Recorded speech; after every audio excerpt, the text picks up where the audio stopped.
Right, we're going to talk about your favourite subject, how much BBC presenters are paid. The BBC pay gap story, for gender pay gap story, is sort of taken a bit of a twist today, as you may have heard in the news. 4 of the most prominent journalists in the corporation, John Humphreys, Hugh Edwards, Jeremy Vine and John Sopel, have all agreed to take a pay cut to bring a bit more parity between male and female staff members. We don't know exactly how much the pay cut is, which is a bit of a shame because we can't really see how much parity there is. But anyway, this has been an issue which has dominated since the BBC's China editor, Carrie Gracie, quit her role after finding out she wasn't getting, of course, the same as men in a similar position. I was not interested in more money.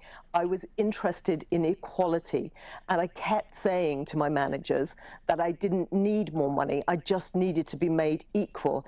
The sooner the BBC deals with this problem and puts in place a better structure for the future, the sooner that some women, perhaps many, perhaps most, I don't know, will be prepared to forgive some of the problems of the past. Well, other journalists have agreed with her stance. Here's the freelance journalist Mariella Fostrup. I personally believe that it should be equal pay for equal jobs.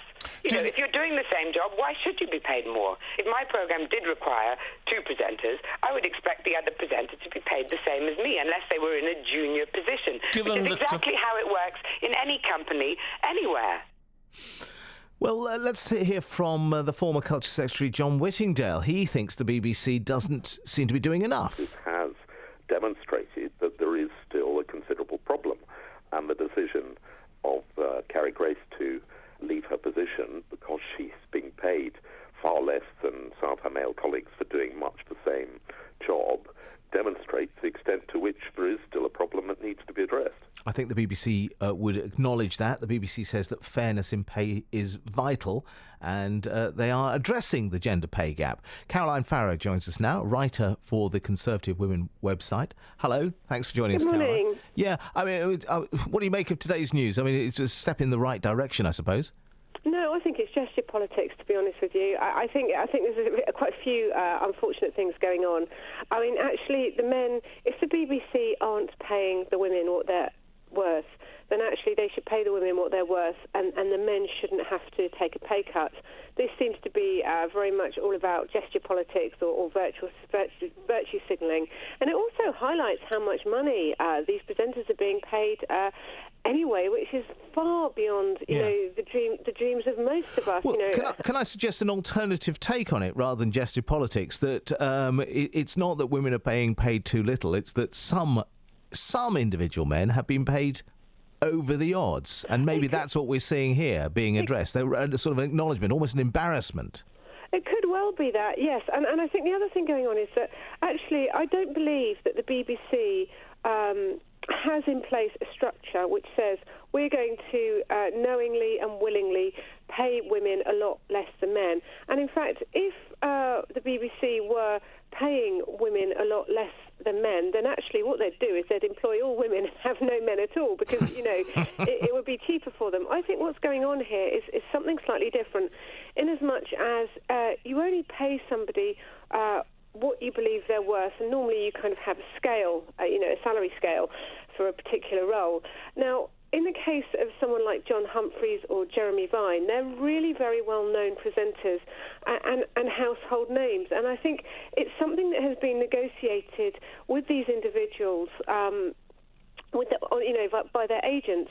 And interestingly, there's been this very famous interview recently been going around with Cathy Newman from Channel 4 and a professor, Jordan Peterson. And he's highlighted, that the gender pay gap is not in and of itself because men and women are there's not a discernible movement to pay women less. It's just that actually, because of the types of jobs that they choose, because of the hours that they work, women often do wind up being paid less than men. It's not that women are being paid less than men for exactly the same role. Well, I'm not sure I agree with you, actually. I think they're very, very similar jobs. You have to say that John Humphreys as a sort of presenter of the Today programme, does a very similar job to some of the women presenters on that programme who are paid less. I mean, it's not a different job.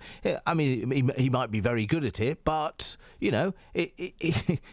Sure, but do we know? I mean, the thing is, without actually know... I mean, we know what his salary is because the BBC's had to disclose it, but he's obviously paid a salary package and does things like Mastermind, and some of that is for his...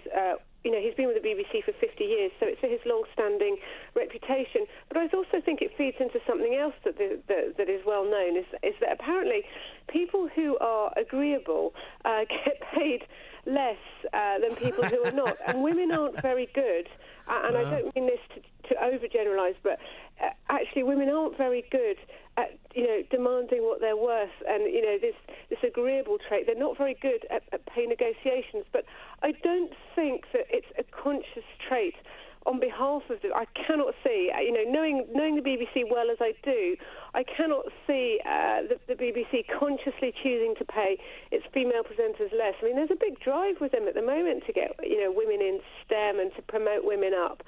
So, okay, for me, it just seems like gesture politics slightly. Right, okay. I think anybody from the BBC listening to that interview would have said, thank you very much indeed, Caroline. We bless you for those words.